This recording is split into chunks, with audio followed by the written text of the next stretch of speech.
Pilipinas, magandang araw po sa inyo. Ka-coffee, sa lahat ng mga nakikinig po sa atin, lalo na yung mga OFW, nasaan man po kayong panig ng bansa, magandang araw po sa inyo. Oh, si ate mo, si Amy Marcos, supalpal agad. Oh, pinigilan ni Pangulong Bongbong Marcos. Oh, hindi ka na makakaporma. Hindi na makakaporma ngayon si Amy Marcos. Kawawa itong si Amy, ka-coffee. Hindi mo alam kung saan talaga pupulutin ito. Kasi hindi pa siya nakontento. Ito, very problematic, ka-coffee. Nag-hearing siya dyan. Ito yung sinasabi natin mga ura-urada eh. Nag-hearing siya dyan sa Senado patungkol dito sa pag-aresto kay Digong. Diba? In just a day ha, 1 day of hearing lang yan. Nagkaroon siya agad ng observation. Nagpa-press release, nagpa-press con. Ito yung kanyang mga findings. Itago natin sa term na initial findings. Madam, isang hearing ka pa lang, may findings ka kagad. Anong ibig sabihin ng findings na yan? Masama yung ginawa ng administrasyon ni PBBM sa pag-aresto kay Digong. Akala niya siguro mas matalino siya sa kapatid niya. Akala niya siguro, kasi sabi ng mga DDS, weak si PBBM, maiisahan niya. O hindi siya nakaporma ngayon. Pahiya siya ngayon, ka-coffee. At, nako, matalino talaga itong grupo ni PBBM. Hindi mo ito maiisahan eh. Sige. Ito muna. Dito muna tayo sa balitang ito. Nasa GMA, ka-coffee. Nasa GMA News yan. Amy, sabi niya, cabinet officials won't attend day 2 of Senate probe into Duterte arrest. Di malungkot ang bebe mo. Malungkot si ate mo. Si Amy Marcos, malungkot. Kasi hindi na daw po a-attend yung mga gabinete, yung mga opisyal ng gabinete na inimbitahan niya para sa hearing na yan ng Senado. Aba, bakit naman ganyan?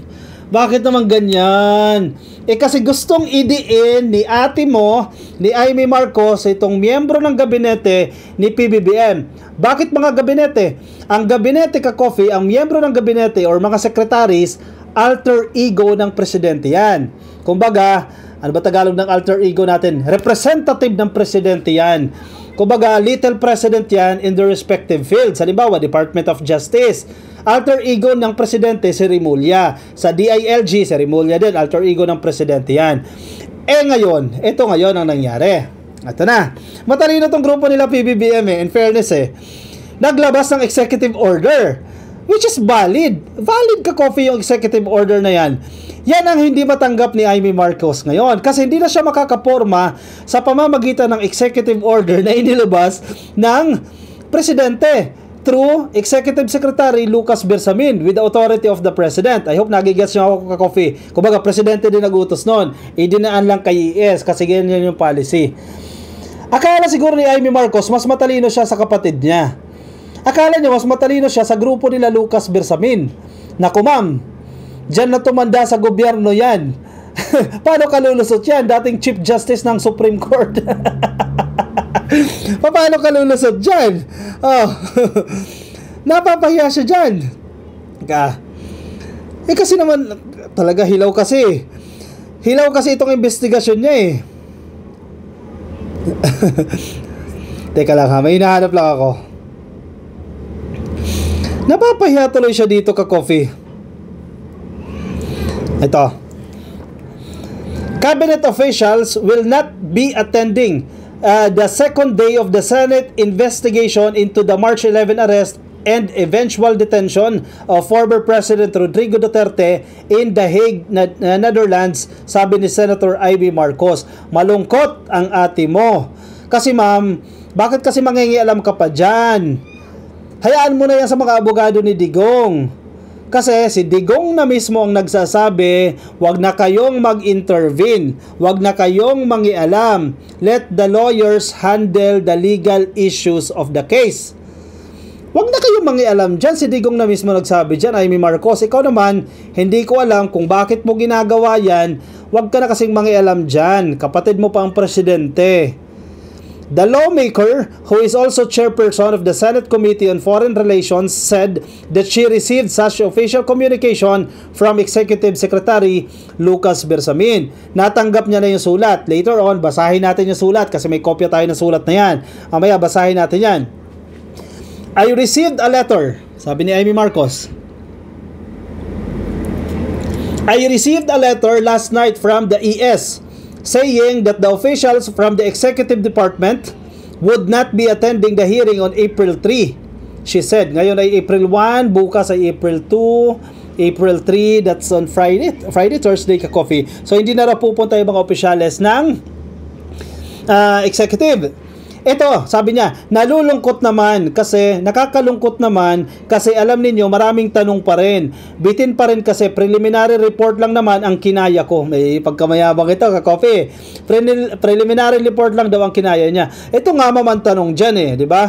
Bitin yung hearing mo. Real talk tayo ha. Bitin yung hearing mo, isang araw lang. In fact, ilang oras lang yung hearing na yan. Pero, nagawa mo pa agad magpa-press con at ito agad yung findings mo. Hilaw pa yung hearing mo, tapos meron ka na kagad findings. Sige, tago natin preliminary findings lang yan. Pero ano yung lumabas doon sa findings? Masama ang administrasyon ng kapatid mo. Mali ang paghuli kay Digong. Yun ang lumabas sa preliminary reports mo. Paano kung mali yung preliminary report mo? Dahil hilaw yung hearing mo. Diba? Yun ang problema. Nalulungkot siya dyan. Ang dami nang nagtitext, nagtatanong sa kanya ha, and there are new information so far, the answers that are confusing, that do not match. The next hearing is a chance to answer the queries of our people. Nako, dinamay pa ang taong bayan dito. Kaya kailangan niya pa ng hearing. Hindi ko alam kung itutuloy niya pa to o hindi. Kasi wala na siyang mapapala wala na pupunta coming from the cabinet cabinet members, wala na pupunta. Sabi naman ni Presidente na hindi raw ihihinto ang investigasyon, pero ang liwaliwanag ng sulat ni Bersamin, nalulungkot siya. Sige, bakit ito ka-coffee? Ito, may kopya tayo ng sulat Ito yung sulat Sige, basahin ko sa inyo itong sulat na to na kinalulungkot ni Amy Marcos. Ma'am, hindi ka mas matalino kay PBB. Hindi ka uubra, ka-coffee, hindi ka uubra, which is dapat lang. Kasi, nilait nyo na ginudge nyo na, hinusgahan nyo na agad yung presidente. Sinabi nyo weak, sige, diskartehan kayo ng presidente. Magkaalaman tayo kung sino ang weak, which is tama lang. Kasi presidente ka, office of the president. Ang pinakamatalinong tao dapat nasa kanila. Kasi office of the president yan, hindi pwedeng mas matalino yung senador kaysa sa presidente, Basahin natin itong sulat na to. Ito po ay coming from Executive Secretary Lucas Bersamin, basahin natin to. March 31, ibig sabihin kahapon po itong sulat na to, ngayon ay April 1, Senator Francis G. Escudero, Senate President, Senate of the Philippines, Pasay City. Naka-address po itong sulat na to kay Chis Escudero. Naka-true din po ito kay Senator Amy Marcos, Chairperson, Committee on Foreign Relations, dyan po sa Senado, sa Pasay City. Sige, ang pagbasa. Mr. Senate President and Senator Amy Marcos, we respectfully write to you regarding the public hearings to be conducted by the Senate Committee on Foreign Relations na nakaschedule nga sa April 3. In the hearing held by the Senate Committee on Foreign Relations on March 20, 2025, officials from various government agencies dutifully attended the same, sincerely answered all the questions to the best of their knowledge, and candidly provided all information elicited by the Senate committee members. Sige, himayin natin to ka-coffee. Ang sinasabi ni Lucas Bersamin dito, nag-hearing kayo ng March 20. Pinuntahan niya ng mga miyembro ng gabinete, ng mga opisyal ng gobyerno. Sinagot lahat ng tanong, alinsunod sa kanilang kakayahan o sa best knowledge na kaya nila. Sinagot nila yan. Malinaw yan ka-coffee at napanood natin yan, na-monitor nyo na rin yan. And I continue. Given the extensive disclosures made, ito na we believe that further participation may no longer be necessary at this time, especially considering that the Honorable Chairperson has publicly relayed her comprehensive findings thereon. Tumbok! Galing! Kung sino man yung gumawa ng letter na to, pero signatory si Lucas Bersamin, galing ng letter na to. 1. Isa-isayin natin. Ang first term niya, extensive disclosures made. Malawakang pagbubunyag. Sabi ni Lucas Bersamin, sa hearing na yon nagkaroon ng extensive disclosure na mga impormasyon to the point na may compromise, na posibleng mag-compromise. Itong disclosures na to may compromise yung operations ng intelligence offices. 'Di ba? Ng intel gathering, intel reporting, posibleng na compromise dahil sa extensive disclosures na 'yon. So dahil tapos na naman yung extensive disclosures na 'yan, sa tingin ni Lucas Bersamin, hindi na kinakailangan pa ng panibagong hearing o umattend pa itong mga tao na to na tinutukoy niya. One point. Second point, dito siya natumbok. After ng hearing na 'yan, nagpa-presscon si Amy Marcos. Ito yung sinasabi nating presscon. Sinabi niya na meron siyang comprehensive findings.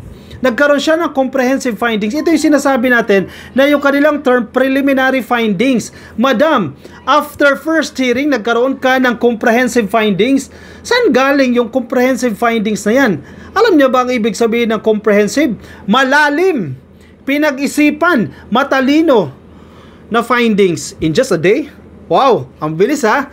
Isang hearing lang nagkaroon ng comprehensive findings. Na-corner siya. Malinaw na na-corner ka. Sabi mo kulang ka pa. Kulang ka pa sa mga impormasyon, may mga inconsistencies and you need the second hearing to clarify these inconsistencies. Yet, you release a comprehensive findings based on just a day of hearing. Tama ba yan? Huli. Hindi ka lulusot kay Lucas Bersamin. Ang talino ni Lucas Bersamin dyan. Sapul ka. Paano mo explain ngayon yan? Naunahan kasi kayo ng press release, ng press con. Sige, tuloy natin. We reiterate our position on the extent of executive privilege. Exactly, tumpak naman yan. In these proceedings, which we detailed in our letter of 20 March 2025. We believe that all matters not covered by executive privilege have already been extensively discussed. 'Di ba? Nag-issue sila ng memo, ng executive order na hindi na magbibigay ng iba pang mga impormasyon patungkol doon. Kasi nga related yan sa nangyaring extensive disclosures diyan sa hearing na yan. Moreover, as the Senate is aware, there are 4 petitions filed and currently pending within the Supreme Court involving the arrest and surrender of former President Rodrigo Duterte, which are closely intertwined with the agenda items being deliberated in the hearings of the Senate Committee on Foreign Relations. Wow, very good, very good. Mamaya ko sabihin yung point ko dyan. Accordingly, further discussions on the matters in the agenda of the hearing may constitute violation of the sub judice rule, which could unduly influence the ongoing proceedings. Tumpak. Kate. Anong sinasabi dyan sa letter na yan? Di ba yung grupo ni Digong, nag-file sila ng mga, mga petition yan dyan sa Supreme Court na kine-question nila yung legality ng pag-aresto. Total, yan naman ang pinag-uugutan ninyo. May final kayo na kaso dyan. Ang sinasabi ngayon ni Lucas Bersamin, ma'am, meron na pong pending case dyan sa Supreme Court. In fact, may 4 na petition dyan. Baka naman kapag i-discuss natin yan dito sa hearing mo, baka ma-compromise yung kaso dyan sa Supreme Court. 'Di ba? Maka-apekto yung hearing na to dyan sa kaso sa Supreme Court. Hindi naman pwede yan. Yung term nila dyan, yung jargon nila dyan, sub judice rule. Violation ng sub judice rule nila. Madam Amy, sapul ka dyan. Hindi ka lulusot kay Lucas Bersamin. Ang style ni Lucas Bersamin, sa basa ko dito, sa pag-analyze ko dyan, yung bato na ibinabato ng kampo ni Digong, binabalik nila. 'Di ba? Sige, si Amy Marcos, sabi niya may comprehensive findings na siya. Sabi mo may comprehensive findings ka na, bakit kailangan mo pa ng hearing? Yung mga DDS, nag-file na sa Supreme Court, bakit kailangan pa ng hearing? Meron na ngang kaso sa Supreme Court. Magva-violate ka ng sub judice rule. What for? Gusto niyo ng technicalities Sinabi nga siya ni Remulla ma'am, we can talk about technicalities. Di ka mas marunong kay Remulla dyan. In light of these considerations, we must respectfully decline the invitation to attend the hearing. Nevertheless, we remain available to extend our full cooperation through other appropriate channels should there be any further clarifications required within the bounds of the law. Sabi ni Lucas Bersamin. Sa madaling sabi, ma'am, hindi kami a-attend, pero kung may kailangan ka, PM me. Message mo kami, email mo kami, and we will respond to your queries. Sapul. As simple as that. Pigil ang hearing ni Amy Marcos. Sige, tutuloy mo pa ba yan? Wala na. Hindi ka na makaporma. Tutuloy mo pa yung hearing mo. I don't think na itutuloy pa ni Amy Marcos dahil napahiya siya dyan. Pero hindi, posible pala. Sorry. I stand corrected. Itutuloy niya pa rin yan kasi baka may iba pa siyang narrative na kailangan sabihin. Itutuloy niya pa yan. Pero I think last na yan, ka-coffee. Wala na nga attend coming from the executive Sino pa mapapunta mo dyan? Si Bongo nga mismo, sabi ni Bongo, wala na magagawa itong mga hearing na yan Hanggat hindi maiuwi si Digong, iuwi si Digong. Yun ang asikasuhin ninyo. Di ba? O siya, sige. Ako ipansamantala muna magpapaalam sa inyo, ka-coffee. Maraming salamat sa mga sumama. Ingat po kayo. Nasaan man po kayong panig ng daigdig. Nasa Facebook, please like and follow para sa marami pang analysis sa mga political events dito sa Pilipinas. YouTube, click the subscribe. TikTok, subscribe po kayo sa ating social media accounts. I'll see you in my next video. Bye-bye.